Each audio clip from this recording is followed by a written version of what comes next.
Video में आगे बढ़ने से पहले अगर आप हमारे चैनल बन रहे हैं तो मेरे चैनल लक्ष्मी भक्त अंशिका श्री को सब्सक्राइब ज़रूर करें और बेल आइकॉन को भी प्रेस करना बिल्कुल भी ना भूलें ताकि हमारी अगली आने वाली वीडियो का नोटिफिकेशन आप तक सबसे पहले पहुंच सके।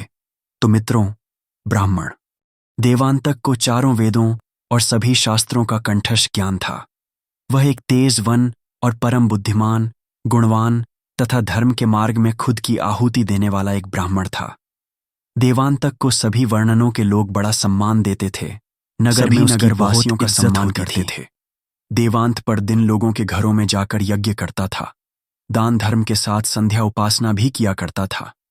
देवांतक की पत्नी का नाम सुमंतवा भी अत्यंत चरित्रवान, गुणवान तथा प्रतिवर्षता धर्म का पालन करने वाली स्त्री। देवांतक और उसकी पत्नी सुमन ने मिलकर अपने घर में सत्यनारायण भगवान की पूजा रखी और सभी ब्राह्मणों को स्वयं जाकर निमंत्रण दिया।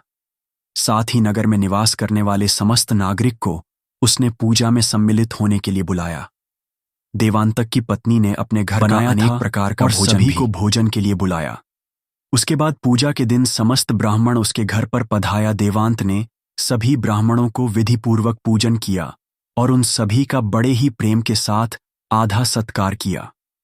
उसके बाद सभी ब्राह्मणों को घर के अंदर बुलाया और उन्हें आसन भोजन कराया। प्रेम के साथ ब्राह्मणों का भोजन कराने की उनकी भूख की तृप्ति समाप्त करने के बाद देवांत ने भगवान का स्मरण करते हुए जिन जिन को देवांत ने अपने घर पर बुलाया था उन सभी को वस्त्र आदि का दान करके विदा किया।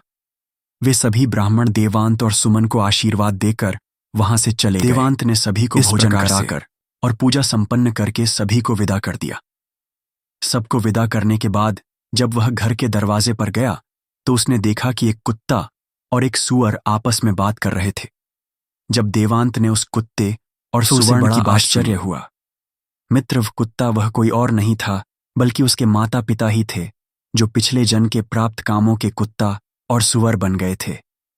ब्राह्मण देवांतक मन ही मन सोचने लगा, यह दोनों तो साथ साथ मेरे माता पिता हैं जो मेरे घर पर इस रूप में आए हैं, तो इन्हें किन पाप की सजा दी है जो इन्हें इस पशु रूप में अपना जीवन बिताना पड़ रहा है। किस पाप के कारण मेरे माता पिता को या पशु का शरीर प्राप्त हो। देवांतों ने सोचा कि अब मैं इनके उद्धार के लिए क्या करूं। इस प्रकार से उसे विचार करते हुए रात बीत देवर याद आया कि सारी रात भगवान का स्मरण करता रहा। तभी उसे केवल महर्षि गौतम ही बता सकते हैं। अगले दिन देवांतक महर्षि गौतम से मिलने के लिए उनके आश्रम तक जा पहुंचा। आश्रम के अंदर प्रवेश करते ही गौतम उन्होंने देवंता का स्वागत किया। उसके बाद मुनि ने देवांतक से पूछा, हे ब्राह्मण से, आप आज किस कारण से हमारे आश्रम में पधार हैं? आप बड़े ही दुखी दिख रहे हैं। आपके दुख का कारण क्या है?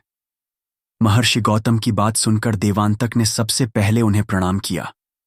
उसके बाद उसने कहा, परंतु हे मुनिवर, यहाँ आज मैं आपके पास अपनी एक शंका को लेकर मैं सफल हो गया। कृपया आप भी मुझे इस दुख से बाहर निकाल सकते हैं। महासिंह गौतम ने कहा, हे ब्राह्मण, आप दुखी मत होइए। आपकी जो भी शंका है वह निसंकोच होकर मुझसे पूछो।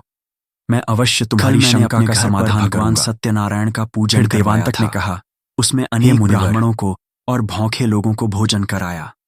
मैंने सब कुछ विधान से संपन्न कराया। उसके बाद जब मैं अपने घर के बाहर गया तो मैंने देखा कि मेरे द्वार पर एक कुत्ता और दोनों मेरे घर के सामने खड़े होकर से इस प्रकार से कहने लगा, सबसे पहले तो आज कैसी घटना घटी। हमारे पुत्र के घर में ब्राह्मण के भोजन करने के लिए जो दूध रखा था, उस दूध के बर्तन में एक सांप ने अपना भी उगल दिया था, जिसे देखकर मुझे बड़ी चिंता होने लगी।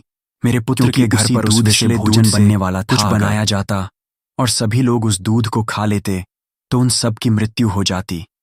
इसीलिए मैंने उस बर्तन में से सारा दूध पी लिया। लेकिन जब मेरी बहू की दृष्टि मुझ पर पड़ी तब उसने मुझे डंडों से खूब पीटा, जिससे मेरे शरीर का अंग भंग हो गया।